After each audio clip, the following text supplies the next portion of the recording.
Assalamualaikum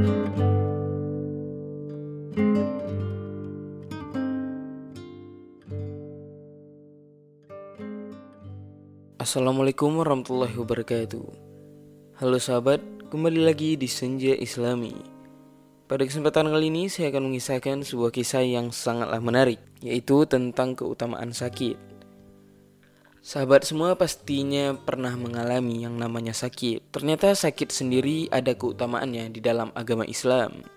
Dari sahabat Umamah Al-Bahili radhiyallahu anhu, sesungguhnya Rasulullah SAW pernah bersabda, tatkala seorang hamba mukmin sakit, maka Allah Subhanahu wa taala memerintahkan para malaikat, catatlah untuk hambaku sebaik-baik amal yang ia kerjakan di waktu sehat dan bugar. Di dalam riwayat lainnya, tatkala seorang hamba laki-laki mukmin dan hamba wanita mukmin sakit, maka Allah Subhanahu wa taala mengutus padanya 4 malaikat sebelum ia sakit.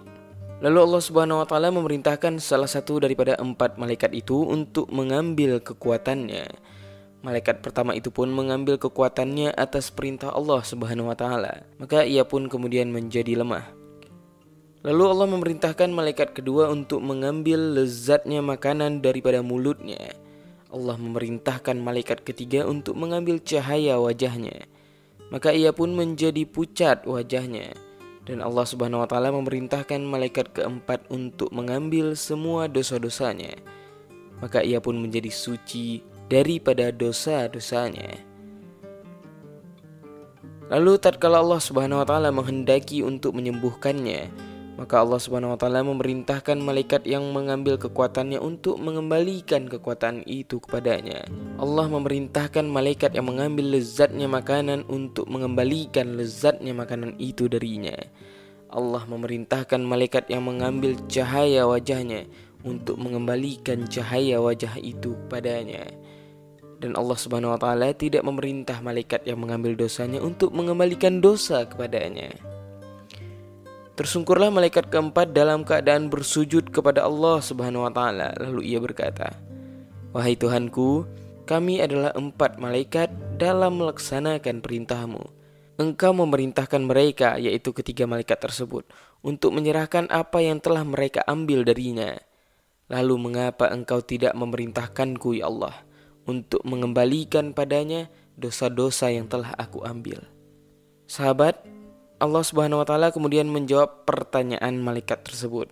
Tidaklah baik bagi kemuliaanku untuk memerintahkanmu mengembalikan dosa-dosanya setelah aku memayahkan dirinya, menyusahkan dirinya di dalam sakitnya. Kemudian malaikat itu atau malaikat yang keempat tadi pun bertanya, wahai Tuhanku, apa yang harus aku perbuat dengan dosa-dosa itu? Allah Subhanahu wa taala lagi Maha Agung menjawab pertanyaan malaikat tersebut lagi. Pergilah dan buanglah dosa itu ke laut. Malaikat itu pun pergi dan membuang dosa-dosa itu ke laut. Dan Allah Subhanahu wa taala menciptakan seekor buaya atau sejenis reptil di laut.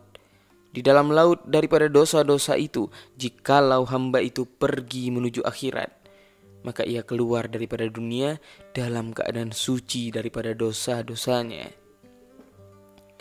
Sebagaimana Nabi Muhammad SAW bersabda, sakit panas dalam sehari semalam adalah penebus atau penglebur dosa daripada setahun.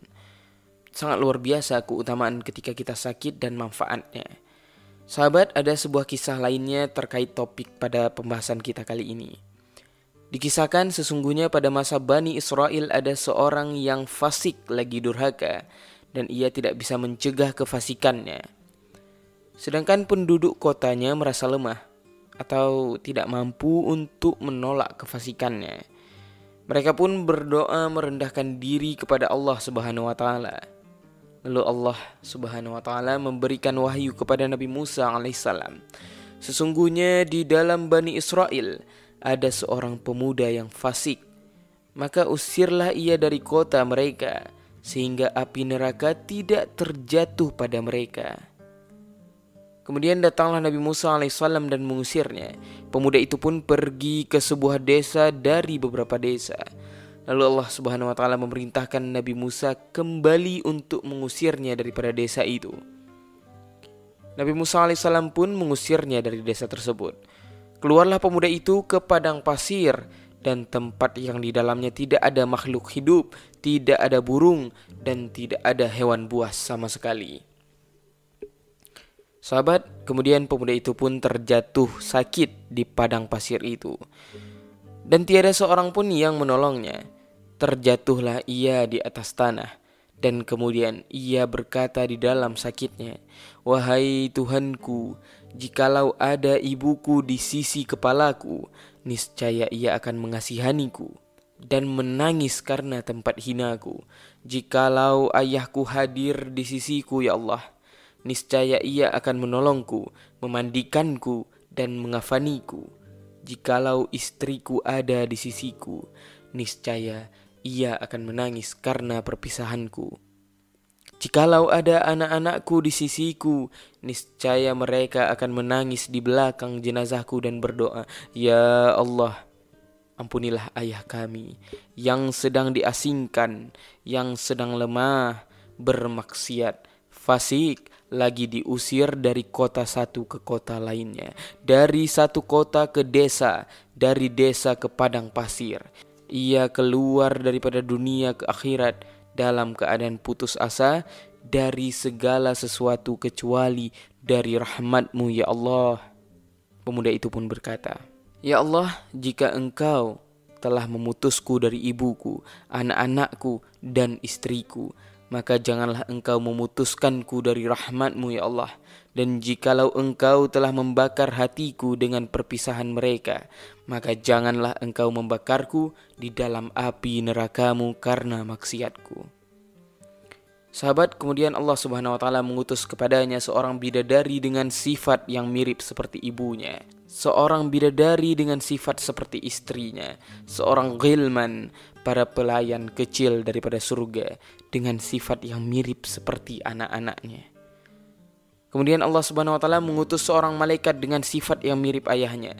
Lalu mereka semua duduk melingkari dirinya, menangisi pemuda itu seolah-olah mereka adalah anak-anaknya, seolah mereka adalah istrinya, seolah mereka adalah ibu dan ayahnya. Maka legalah hatinya dan ia berkata, 'Ya Allah, ya Tuhanku, janganlah Engkau memutuskanku pada rahmat-Mu, karena sesungguhnya Engkau Maha Kuasa atas segala sesuatu.' Pemuda itu pun sampai pada rahmat Allah dalam keadaan suci lagi diampuni. Lalu Allah Subhanahu wa taala memberikan wahyu kepada Nabi Musa alaihissalam, 'Wahai Musa, pergilah ke padang pasir itu. Tempatnya di situ, karena di sana telah meninggal dunia di dalamnya seorang kekasih daripada kekasih-kekasihku. Lalu mandikanlah ia, kafanilah ia, dan salatilah ia.'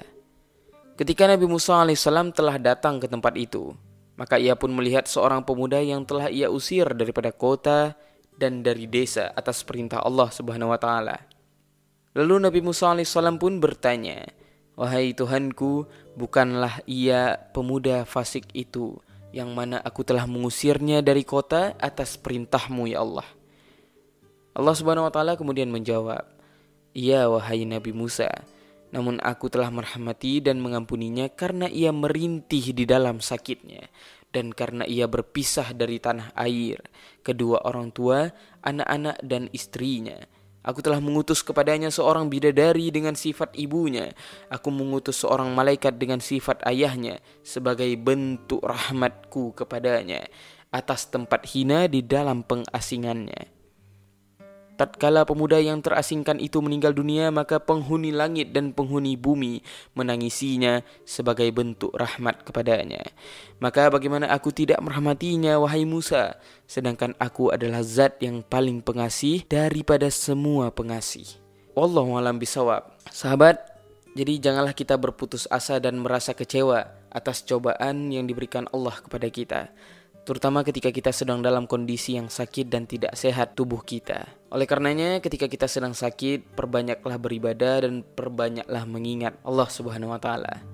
Karena sesungguhnya ketika kita sakit, banyak keutamaan yang terdapat di dalamnya. Demikianlah kisah yang dapat saya sampaikan, lebih dan kurang saya mohon maaf. Assalamualaikum warahmatullahi wabarakatuh.